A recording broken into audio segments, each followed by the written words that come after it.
Hello there guys, and welcome to another video. If you've been following our advent calendar, you have seen that my sister Olivia and I have been opening envelopes with little notes inside of them. We pulled out a couple of different ones that asked us to learn about different things. One of them was to learn about a winter holiday that isn't Christmas, and I'm going to do a little bit of a variation on that one, but we're going to talk about it. And the other one is to learn about the origin of the Christmas tree. There was a third one, but I left the three papers sitting on a stool in the kitchen, and I went downstairs to grab something, and I came back and the third one was in our puppy's mouth. So that one is gone, but I am going to make this video and it kind of goes along with the other two, so I am going to get started. Starting in November and all the way through December and the end of the year, there are quite a few different holidays that people celebrate. The biggest one that I'm aware of is Christmas. Christmas is one of the most widely celebrated holidays this time of year. And next in line that it seems to be most common is Hanukkah. So Hanukkah is a Jewish holiday and Christmas is a Christian holiday.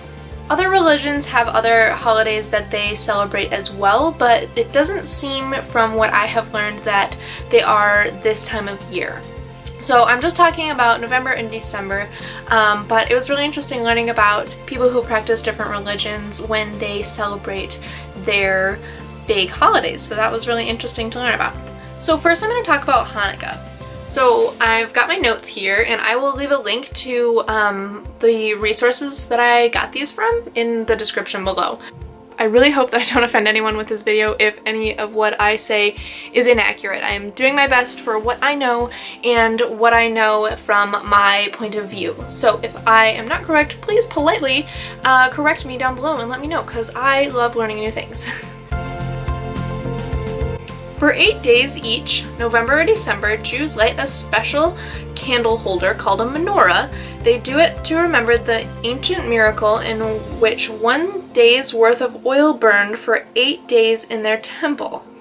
On Hanukkah, many Jews also eat special potato pancakes called latkes, sing songs, and spin a top called a dreidel to win chocolate coins, nuts, or raisins. So that sounds like fun. Yeah, so that's Hanukkah. Another one that I really wasn't aware of being very popular, and I'm not sure exactly how popular it is, at least not in the United States, is St. Lucia Day. It says to honor this 3rd century saint, on December 13th, many girls in Sweden dress up as Lucia brides in long white gowns with red sashes and a wreath of burning candles on their heads. Which sounds a little dangerous to me. I think it sounds like it would look really interesting, but I don't know. That's very interesting to me. They wake up their families by singing songs and bringing them coffee and twisted saffron buns called Lucia cats. So that's St. Lucia Day. Christmas is next. So me and my family personally celebrate Christmas, and we always do, you can see like our little trees and ornaments and decorate the tree, which I'm going to talk more about the tree later on in this video. But we also do stockings, and Christmas is a Christian holiday, so it started off as a very religious holiday celebrating the birth of Jesus, the savior of the world. And so from a religious standpoint, that is where Christmas originated. Christmas is also the time that Santa comes and brings presents. So I don't know where the presents started being incorporated into Christmas, but now Santa comes on Christmas Day, and leaves presents for good children. And if you're not good, it's been said that you don't get presents. Santa does not come into your house if you're not good. And there are actually a lot of different ways people celebrate Christmas around the world, and I thought that was really interesting too. Next is Kwanzaa, and I've always heard about Kwanzaa, but until this year I had never really looked into what it was. But Kwanzaa means first fruits, and it is based on ancient African harvest festivals and celebrates ideals such as family life and unity. That's really nice. During this spiritual holiday, celebrated from December 26th to January 1st, millions of African Americans dress in special clothes, decorate their homes with fruits and vegetables, and light a candle holder called a quinara. That sounds really nice, and I'm sorry if I said quinara wrong. That sounds really nice and very refreshing.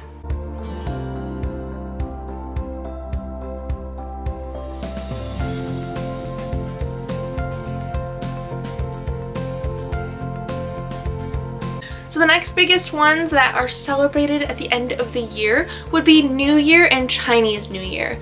Chinese New Year is a little bit different than the New Year that I'm used to in the United States.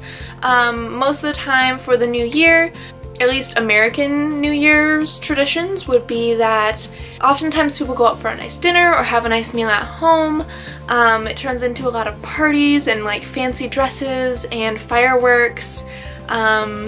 Yeah, it's a really big thing, but people stay up until midnight so that they, on December 31st, that they can, you know, see the new year happen, which I think is fun. I love New Year's Eve. New Year's Eve is definitely where most of the festivities happen, but I really like New Year's, and I think it's really nice. And a lot of people make resolutions or goals for their year.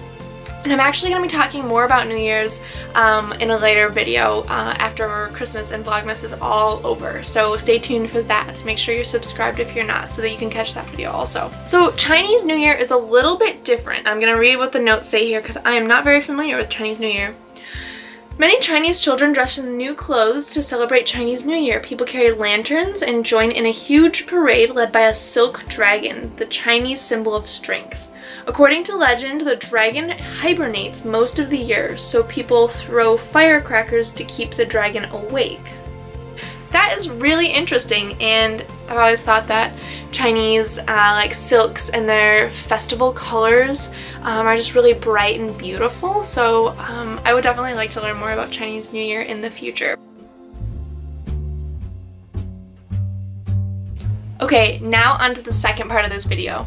I'm going to be talking about the origin of the Christmas tree. So, like I've said before, Christmas is a Christian holiday celebrating the birth of Jesus, and somewhere along the line, people would decorate evergreen trees. I have one over there that's green.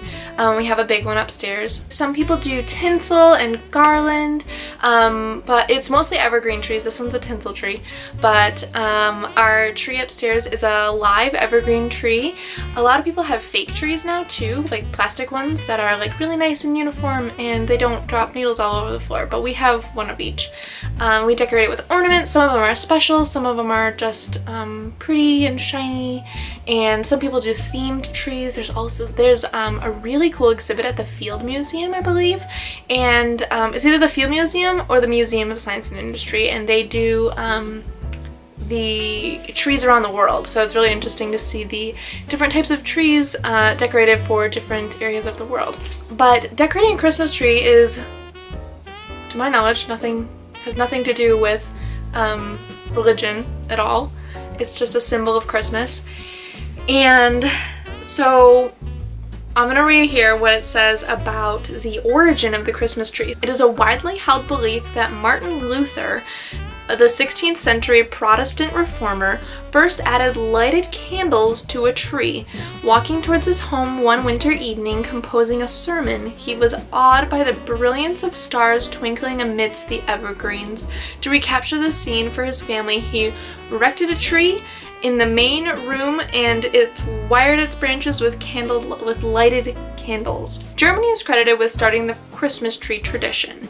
In the 16th century, when devout Christians brought decorated trees into their homes, some built Christmas pyramids of wood and decorated them with evergreens and candles if wood was scarce. Until this year, also, I had no idea that it was Martin Luther's. It's said to be Martin Luther's first Christmas tree, and he was just inspired by the twinkling lights of the stars and the evergreens, so that's really interesting. Most 19th century Americans found Christmas trees an oddity, which is so strange. The first record of one being on display was in the 1830s by the German settlers of Pennsylvania. Although trees had been a tradition in many German homes much earlier, the Pennsylvania German settlements had community trees as early as 1747. But as late as the 1840s, Christmas trees were seen as pagan symbols and not accepted by most Americans. It's not surprising that, like many other festival Christmas customs, the tree was adopted so late in America. In 1846, the popular royals Queen Victoria and her German Prince Albert were sketched in the Illustrated London News standing with their children around the Christmas tree. Unlike the previous royal family, Victoria was very popular with her subjects, and what was done at court immediately became fashionable, not only in Britain, but with fashion-conscious East Coast American society. In the 1890s, Christmas ornaments were arriving from Germany and Christmas tree popularity was on the rise around the US, and it was noted that Europeans used small trees about 4 feet in height while Americans liked their Christmas trees to reach from floor to ceiling. How about that? Americans overdoing something. Everything is bigger in America? Yeah. Including Christmas trees, apparently. So ever since then, it seems like Christmas has been a huge deal. In New York, in Chicago, in the big cities around the country, at least, and again, I'm speaking for the United States here, this has just been my experience, but in the big cities, they will have huge Christmas trees lit with lights and ornaments and decorated, and people will go and see them, and it's just really beautiful. So I'm assuming that all of the other decorations followed suit after that. Like, people decorate the outsides of their homes, they decorate their front yards, they put their Christmas tree in their front window. I'm guessing that that became a tradition after the Christmas tree. But the Christmas tree started it all, I guess. I just wanted to say one more thing when ending this video. Whatever holiday you celebrate this time of year, or if you don't celebrate anything this time of year, there are a lot of people who don't. I think because Christmas is so widely celebrated and is so popular, I think that a lot of people can forget that not everyone celebrates Christmas. So whatever holiday you celebrate, whether this time of year or if you don't celebrate anything at all, I hope you guys are having happy holidays and a Merry Christmas, Happy Hanukkah, Kwanzaa, anything that you celebrate. I hope that this end of the year, the end of the calendar year, has been good for you, and I hope that you have many new blessings. I hope that 2018 will be a wonderful year for you, no matter what you celebrate. Thank you guys so much for watching this video. Leave a happy friendly comment down below and subscribe, and I will see you guys in another video. Bye!